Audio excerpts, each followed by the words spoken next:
인도의 독립운동가이고 정신적인 지도자인 마하트마 간디 하면 떠오르는 이미지가 우리 두 가지가 있습니다. 이렇게 물레질 이렇게 하는 그런 장면하고 그 비폭력 무저항운동 여러분 머릿속에 생각이 날 것 같습니다. 물레질을 하는 이유는 이제 영국으로부터 이제 독립을 해야 되는데 그러려면 이제 경제적 자립이 우선인데 그러기 위해서 그 수입산 아주 비싼 면제품 사지 말고 스스로 배를 짜서 입어보자라는 이제 그런 정신이 담겨 있고요. 그리고 간디가 이제 신약 성경 그 산상수훈을 읽으면서 이제 깊은 감동을 받았다고 합니다. 특별히 이제 팔복에 나오는 이제 온유함과 화평함에 대해서 깊은 감동을 가지고 이 독립운동에 이걸 어떻게 하면 적용해 볼까 생각하면서 나온 운동이 이제 비폭력 무저항 운동을 이제 그런 어떤 베이스에서 전개해 나갔다라고 합니다. 미국의 흑인 인권 운동가이죠 마틴 루터 킹 목사님도 똑같이 이제 산상수훈에 아주 깊은 감동을 받은 거예요. 그래서 비폭력 무저항 운동을 이제 전개해 나갔습니다. 비폭력 인권 운동들이 시작이 됐습니다. 그러니까 인류 정신사에 아주 깊은 감동을 준 가르침이 오늘부터 이제 살펴볼 산상수훈이라는 겁니다. 여러분 1절에 보시면 산에 올라가 앉으시니라고 이제 산이라는 말씀 나오고 2절에 입을 열어 가르치시다라는 말씀을 드립니다. 그러면 산에서 가르치셨다 해서 산 위에서 하신 예수님의 설교다, 가르침이다 해서 영어로는 이제 Sermon on the Mount라고 얘기합니다. 산상 설교라고 얘기할 수도 있고 저희는 산상 수훈이라고 얘기를 하죠. 마태복음 5장과 6장과 7장 이 세 장에 걸쳐서 나와 있습니다. 마이클 그린이라는 학자는 예수님의 가르침이라는 왕관에 이 보석이 박혀 있는데 이 산상수훈이 이렇게 왕관에 박힌 최상의 보석이 산상수훈이다라고 얘기를 합니다. 예수님의 가르침에 진수라는 얘기죠. 유진 피러슨이 메시지 성경이라고 이제 본인이 이제 자기 스스로 해석해서 쓴 성경이 있어요. 거기 보면 1절에 뭐라고 되어 있냐면 예수께서 자신의 사역으로 인해 큰 무리가 몰려오는 것을 보시고 산에 올라가셨다. 예수께 배우고 그분께 인생을 건 사람들도 함께 올라갔다라고 이야기를 합니다. 그러니까 무리들을 보고 산으로 올라가셨대요, 예수님이. 그러니까 우리는 무리들을 사람들을 이렇게 보면 그 사람들에게 나가야 되잖아요, 그렇죠? 근데 예수님께서는 다른 방향으로 나가십니다. 산으로 올라가십니다. 아마도 이제 비록 우리가 이 땅에 살지만 예수님께서는 그 하늘의 가르침을 좀 베풀고 싶으신 것 같아요. 이걸 좀 상징하는 어떤 행동을 하신 것 같습니다. 그랬더니 무리들보다는 제자들이 이제 먼저 올라오죠. 제자들에게 하나님 나라 백성은 어떻게 살아야 할지를 가르치시는 거예요. 이 제자도의 기초가 되는 겁니다. 그래서 하나님 나라 백성으로서 요구되는 삶의 특징이 무엇이냐? 성품, 자질 이런 것들을 이제 예수님께서 가르쳐 주셨다라는 거예요. 산상수훈의 첫 번째 가르침은 복에 대한 개념입니다. 헬라 원문을 보면 3절에 우리말 성경에 보면 심령이 가난한 자는 복이 있나니 이렇게 되어 있는데요. 헬라 원문에 보면 복이 먼저 나와요. 마카리오이 복이 있다. 그리고 난 다음에 어떤 사람이 복이 있다 이제 이런 이야기 복이 있다가 제일 먼저 나옵니다. 그래서 이 세상 사람들은 복에 대한 대부분의 세계관이 물질적인 부분과 조금 많이 연결되어 있다라는 거예요. 우리나라도 그렇죠. 동양 문화 마찬가지지만 유교 5대 경전 중에 하나가 이제 서경인데 서경에 나오는 이제 우리가 오복이라는 걸 굉장히 많이 알고 있습니다. 첫 번째가 뭡니까? 수죠. 한문으로 장수, 이 천수를 누리는 거, 이 복되다. 그다음에 부, 아주 풍부한 재물을 가지고 있는 것이 이제 복되다. 그다음에 세 번째 강령입니다. 어디서 들어보셨죠? 건강한 거. 그래서 이제 경복궁의 그 왕의 침전을 강령전이라고 얘기를 하죠. 그만큼 이제 소중하게 생각하는 거예요. 그다음에 네 번째가 이제 유호덕이라고 이제 선행, 덕 이제 마일리지를 쌓으면 나중에 이제 사후세에 가서 좋다 이렇게 얘기하는 거죠. 근데 마지막에 이제 고종명입니다. 이게 한평생 고통 없이 살다가 이제 생을 마감하는 모습이에요. 유대인들도 마찬가지입니다. 여러분 욥기서에 보면 욥이 이제 막 고난을 받아요. 그럼 친구들이 찾아와서 뭐라고 얘기하냐면 내가 무슨 죄를 지어서 하나님께 벌 받는 거 아니냐라고 물어봅니다. 대뜸 고난을 당하니까. 그러니까 머릿속에 유대인들도 이 형통이란 개념이 복이란 개념하고 좀 비슷하다 생각하고 있는 거예요. 어려움이 없고 물질적으로 풍부하고 이 사회적 지위가 높아서 존경받고 자손이 번창하고 소유가 많아지는, 우리도 마찬가지 이런 비슷한, 지금 오늘날 어떤 사람이 복 받았다라고 생각해요. 요즘에는 누가 그러더라고요. 이게 좀 뭐 농담같이 조물주 위에 건물주다 뭐 이런 얘기를 하는데, 건물이 있으십니까? 복 받으셨네요. 이런 이제 것들, 우리도 이제 그런 형통에 대한 개념들이 있다라는 겁니다. 그래서 예수님께서 이 산상수훈의 이 첫 번째 가르침을, 복의 개념을 올바로 이제 가르쳐 주시는 거예요. 그래서 하나님 나라의 그 복의 개념, 세상에 말하는 이 물질적인 형통과는 이제 완전 다른 개념인 거죠. 영적인 부분. 그래서 자기 개발서에서 주장하는 이 어떤 강해진 처신과는 좀 완전 다른 개념입니다. 그래서 진정한 행복이 무엇인지, 누가 복된 사람인지 8가지 복이라고 해서 우리가 8복이라고 얘기하는데, 짧은 시간이지만 하나씩 좀 매주마다 좀 묵상하자라는 의미에서 매주 좀 한 가지씩, 오늘 이제 첫 번째를 살펴보기를 바랍니다. 3절에 심령이 가난한 자, 또 우리 쉬운 성경에는 마음이 가난한 자라고 되어 있는데요. 이게 무슨 뜻인지, 이것이 가지고 있는 뜻은 한 2가지 단계로 한번 우리가 생각해 보길 바래요. 첫 번째 단계는요, 어떤 그 사건과 충격이 있는 거예요. 뭐 어떤 실패가 있을 수 있고 상처가 있을 수 있고, 그러면서 이제 마음이 파산이 되는 거죠. 굉장히 마음이 막 무력감이 생기는 거예요. 그리고 막 희망이 보이지 않는, 희망이 전무하고 길을 잃어버리는, 우리가 쉽게 멘붕이 왔다라고 얘기하는, 그래서 내 힘으로 아무것도 할 수 없다고 생각하는 그런 어떤 절망과 무력감을 느끼는 상태를 얘기하는 거예요. 그래서 메시지, 아까 말한 그 유진 피터슨의 메시지 성경에서는 벼랑 끝에 서 있는 너희는이라고 얘기를 해요. 아주 표현을 좀 잘한 것 같아요. 벼랑 끝에 서 있는 너희는. 예. 근데 생각해 보면 이제 복과는 전혀 다른 이미지예요. 벼랑 끝에 서 있는 그 이미지가 오히려 복보다는 좀 더 완전히 반대인 것 같아요. 근데 벼랑 끝에 서 있는데 이게 저절로 복이 되냐? 그렇지는 않습니다. 뭔가 중간에 무슨 단계가 있는 거죠. 그렇죠?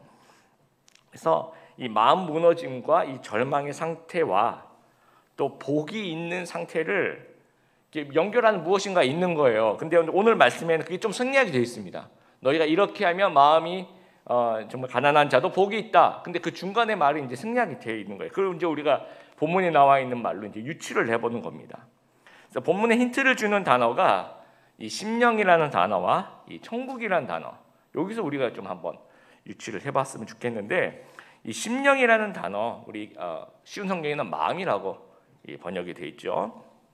헬라어로는 뭐라고 되어 있냐면 푸뉴마. 이거는 이제 성령이란 뜻도 되고, 여기서 이제 영혼, 스피릿을 얘기하는 겁니다. 스피릿.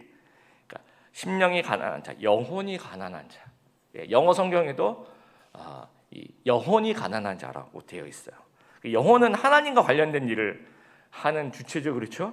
그래서 영혼이 가난하면 어떡합니까? 영혼이 채워져야지 부유해지는데, 그 누가 채워줄 수 있어요? 그 영혼은 하나님만이 채워줄 수 있는 거예요. 그리고 마태복음에 천국이라는 단어가, 이 개역개정에 보면 천국이라는 단어가 나옵니다.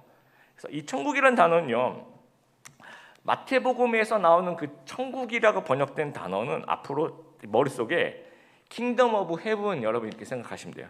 하늘나라, 원어에 하늘나라라고 되어 있습니다. 요거를 한문으로 우리가 이렇게 번역을 하면 천국이 되는데 완전 개념이 달라집니다.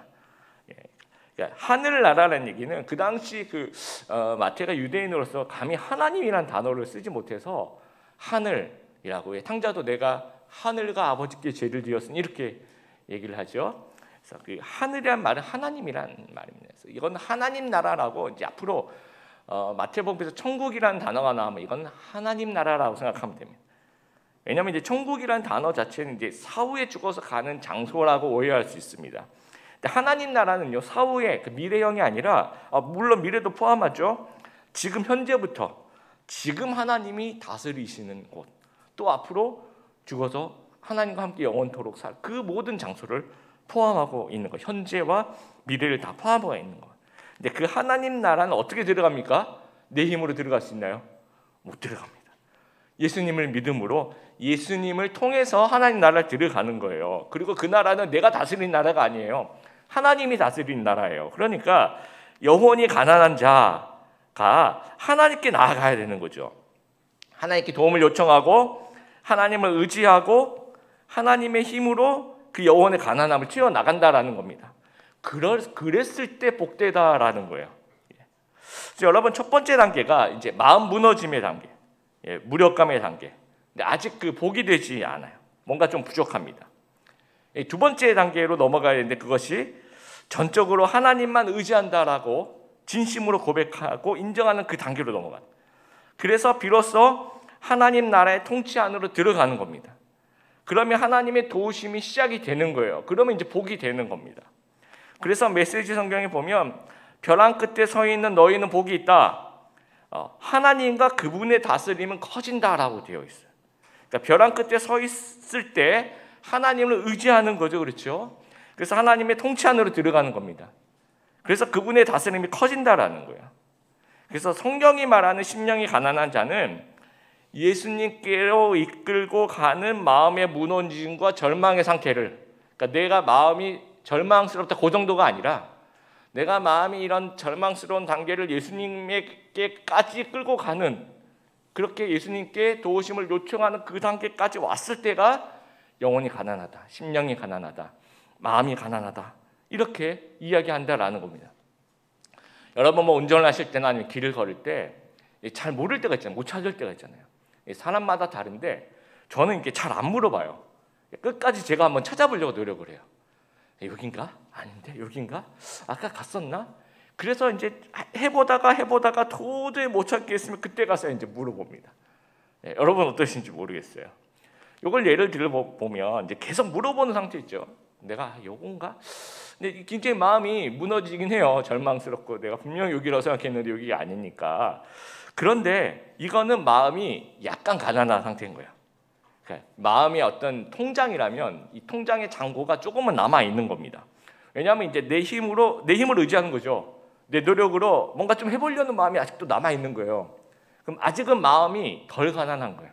확 가난한 게 아니라는 거죠. 그래서 마음의 잔고가 완전히 바닥이 나면 이제 무능력을 인정하는 거예요. 아, 진짜 모르겠구나. 누구한테 좀 의지해야 되겠구나. 누구한테 물어봐야 되겠구나. 이러면 이제 진짜 마음이 가난한 거라는 거죠. 그러면서 상황이 탈출이 될 수가 있어요. 그게 복이라는 거예요. 물어보고 난 다음에 그렇게 도움을 받아야지 복이 된다라는 거예요. 누가복음 15장 보면 탕자의 비유가 나옵니다. 아버지의 품을 떠나요. 그리고 방탕합니다.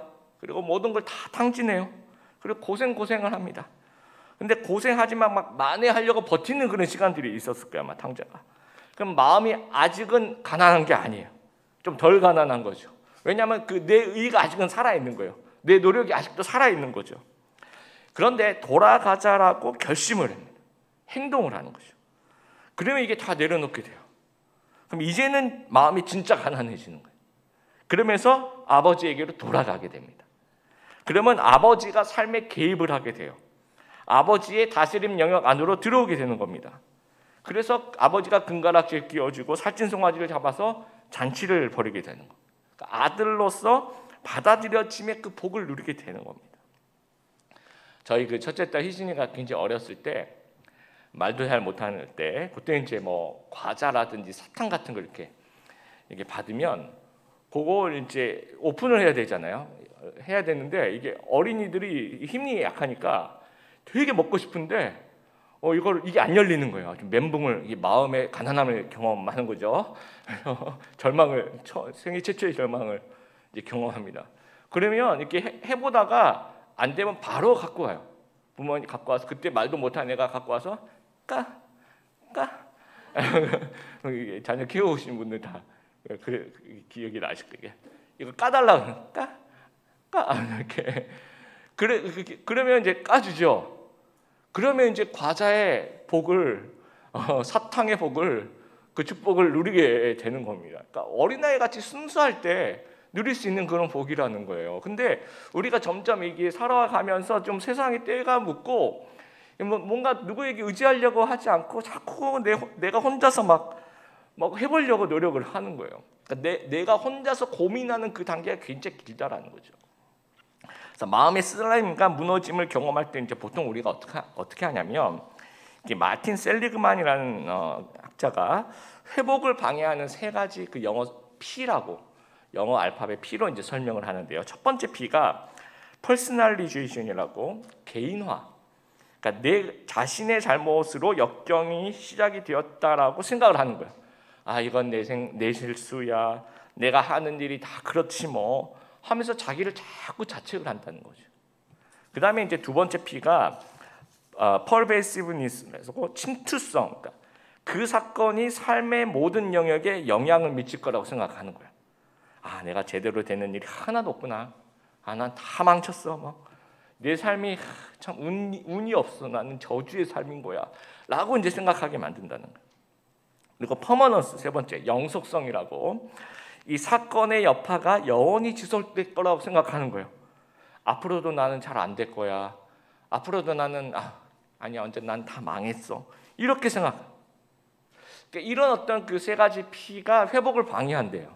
여러분 이 세 가지 P의 그 상태에 있을 때 우리는 보통 뭘 해요? 일반 사람들은 뭔가 해요. 뭐 술을 마신다든지 아니면 뭐 감성에 젖는다든지 막 아니면 무슨 사람을 만나서 푼다든지 아니면 여행을 간다든지 막 은둔을 한다든지 아니면 뭐 변화를 시도한다든지 그것은 아직 힘이 남아 있으니까 그렇게 하는 거예요. 뭐라도 조금이라도 뭐 내가 뭘 해보려고 하는 거잖아요, 그렇죠? 거기에 아직 마음이 가난하지 않는 겁니다. 그러니까 그래서는 하나님의 나라의 다스리심이 시작될 수 없다라는 거예요. 마음 가난한 자의 그 복을 누렸던 인물의 본보기가 이제 다윗 왕인데 사무엘상 23장에 보면 다윗이 사울 왕에게 쫓기던 이야기들이 이제 등장을 합니다. 뭐 아주 쫓기던 시절이 아주 길게 나오지만 이제 한 에피소드가 이제 도피 생활을 하고 있어요. 그래서 이제 그 마음 억울한 자가 다윗에게 이제 와서 몇백 명이 이제 같이 생활하고 있는데 블레셋이라는 그 어떤 세력이 그 그일라라는 마을 사람들의 그를 공격을 합니다. 그래서 그일라 주민들이 다윗에게 좀 도와달라고 요청을 합니다. 그래서 이제 그 같이 있던 사람들은 이 사람들 전혀 모르는 사람들이고 뭐 우리가 이 사람들을 위해서 목숨을 바칠 필요가 있습니까? 그랬지만 다윗은 그래도 이제 이 백성들을 좀 구해주고 싶었던 거예요. 그래서 이제 잘 설득을 해서 가서 이 블레셋으로부터 이 그일라 백성 구해줍니다. 그랬더니 이제 결국에 이제 은혜를 뭐 목숨을 살려줬으니까 그일라 백성들이 굉장히 고마워할 줄 알았는데 사울 왕이 이제 잡으러 오니까 그일라 백성들이 주민들이 다윗을 배반해요. 그래서 사울에게 여기 있습니다, 여기 있습니다 고발을 합니다. 저희가 잡아서 바치겠습니다. 뭐 이렇게 고발을 하는 거죠. 그래서 그 옆에 있는 그 십광야라는 곳으로 이제 도망을 갑니다. 도망을 갔는데 그 주민들도 또 사울 왕이 이제 오니까 여기 있어요, 다윗 왕이 여기 있어요, 잡아가세요 하면서 고발을. 그래서 이제 그 사울 왕에게 완전히 포위가 됩니다. 거의 뭐 잡히기 일보 직전이란 거죠. 그때 다윗의 마음이 정말 여러분 은혜를 배신으로 갚는 얼마나 마음이 아팠을까요? 절망이겠죠, 그렇죠? 근데 그때가 중요해요. 그때는 아직까지도 다윗이 그 이후에 어떤 과정을 거치냐에 따라서 마음이 가난한지 아닌지. 왜냐하면 내 힘으로 뭔가 자꾸 하려고 그러면 아직은 가난한 게 아니거든요. 근데 다윗의 위대함은 뭐냐면요, 시편을 쓰는 거예요. 기도의 시를 쓰는 거예요, 하나님 앞에. 그래서 그때 상태를 시편 54편 2절에 이렇게 얘기합니다. 오 하나님, 나의 기도를 들으시고 내 말에 귀 기울여 주소서. 또 4절에 하나님은 나를 돕는 분이시며 지켜주시는 분이십니다 라고 얘기를 합니다. 그래서 이 분능력을 인정하는 거죠. 완전히 마음이 가난한 상태가 되는 거예요. 진짜 뭐 하나님께 도움을 요청하면서 자신의 통치권을 이렇게 다 내려놓는 겁니다. 근데 그랬더니 어떤 일이 생기냐면 정말 이 사울 왕이 이렇게 포위를 하고 거의 잡히기 일보 직전이었는데 저기 이제 전령이 이제 와요. 그래서 사울 왕한테 전령이 와서 이 큰일 났습니다, 왕이시여. 블레셋이 쳐들어왔습니다. 그러니까 빨리 우리가 지금, 왜냐하면 전 병력을 거의 이끌고 다윗을 잡으러 왔기 때문에 이쪽 그 다른 나라랑 싸울 수 있는 전력이 이제 비어 있는 거예요. 빨리 어떤 군대를 이끌고 돌아갈 수밖에 없는. 그래서 이렇게 거의 다 잡았는데 중단하고 되돌아갑니다. 그래서 거기 이제 바위 하나를 우리 셀라하만 곳이라고 해서 도피의 바위다라고 얘기를 해요. 그러니까 마음이 가난해서 하나님께 도와달라고 요청하는 자가 복이 있다는 얘기는 그러면서 하나님의 다스림이 시작이 된다라는 거예요. 이것이 전화위복의 축복이 된다라는 겁니다. 가톨릭의 여러 그 수도회 중에 하나가 예수회라는 곳이 있습니다. 우리나라 서강대학교도 그 예수회가 설립한 그런 학교이고, 현재 그 266대 교황이죠. 프란치스코 교황이 사상 최초의 예수회 출신으로 굉장히 유명합니다. 근데 예수회는 1534년 로욜라 이나시오 신부에 의해서 설립됐는데, 원래 그 로욜라 이나시오 신부는 신부가 아니었고 그냥 그 스페인 귀족 출신의 기사 교육을 받은 군인입니다. 군인이죠. 군인이다 보니까 이제 아주 호탕하고 아주 활동적인 분인 거예요. 그래서 뭐 싸움하는 거 좋아하고, 그다음에 이제 막 노름하는 거, 뭐 연애 막 이런 거 좋아하고, 이런 그냥 호탕하고 이제 이런 분인 거죠. 1521년에 이제 프랑스군과 전투를 하게 됩니다. 그때 이제 포탄에 맞아서 이 다리가 아주 심하게 다치게 돼요. 그래서 꼼짝없이 이제 병원에서 이제 누워서 있는데, 이제 이 어떤 호탕하고 활동적인 사람이 꼼짝없이 병원에 무기력하게 누워 있으면서 완전 인생의 어떤 절망을 느끼게 되는 겁니다. 그러면서 이제 너무 심심한 거예요. 책이라도 한번 읽어볼까 하면서 이제 주위에 병원에 있는 뭐 연애 소설이나 이런 거 없나 막 뒤졌는데, 이 병원 같은 데는 그래도 이 사람들이 이제 신앙으로 좀 이겨내라고 뭐 성경책도 주고 뭐 여기 신앙책들을 이렇게 많이 좀 주나 봐요. 그래서 주위에 이렇게 찾아보니까 찾은 책이 그리스도의 생애라든지 뭐 성인 열전이라든지 이렇게 이제 정말 하나님 잘 섬기는 또 예수님에 대한 어떤 그런 책들을 이제 발견하고, 이제 너무 심심하니까 읽기 시작합니다. 그 책을 그런 신앙 서적들을 읽으면서 회개하기 시작해. 내가 이제까지 살아온 삶에 대해서. 그리고 하나님께 기도하기 시작하면서 하나님을 만나게 되는 거예요. 그러니까 이 끔찍한 부상이 마음의 절망으로 가게 되는 거죠. 내가 이렇게 돌아다니는데 다리가 다쳐서 아무데도 못 간다는 그 절망이, 마음의 그 가난함, 이 마음의 절망이 로욜라 신부를 하나님께로 인도하는 거예요. 만약에 로욜라 신부가 다리를 다치지 않았으면 예수님을 안 믿었을 수도 있는 거예요. 위대한 성인이 못 되었을 수도 있었을 거예요, 아마. 그러니까 우리 주변에도 그런 분들이 있어요. 예수님 어렸을 때부터 모태신앙으로 믿으신 분들도 계신데, 나중에 예수님 믿은 분들의 이제 계기가 이 로욜라 신부 같은 그런 계기가 되는 거예요. 뭔가 병상에서, 또는 어떤 실패를 경험하며, 또는 어떤 그 마음의 그 깊이 있는 그 절망들을 경험하는 거죠. 그러면서 하나님께로 가는 계기를 만들어 가는 겁니다. 그것이 마음이 가난한 사람의 복이라는 거예요. 여러분, 이 코로나 이 팬데믹 상황에 우리가 아주 큰 절망에, 아주 쉽게 큰 절망에 노출될 수 있는 그런 환경 속에 살아가고 있습니다. 아까 우리 영상에 봤을 때도 노답이라고 얘기했는데, 마치 우리가 그런 상황 속에 살고 있는 것 같아요. 마음이 무너지고 상처를 경험합니다. 이때 내 힘으로 뭔가 하기보다는 진짜 마음이 가난한 사람이 되어서 하나님께 나아가는 저희들이 좀 되었으면 좋겠습니다. 그래서 우리가 다윗처럼 좀 시편을 쓸 수 있는, 우리만의 시편을 좀 쓸 수 있는 그런 저희들이 좀 되었으면 좋겠어요.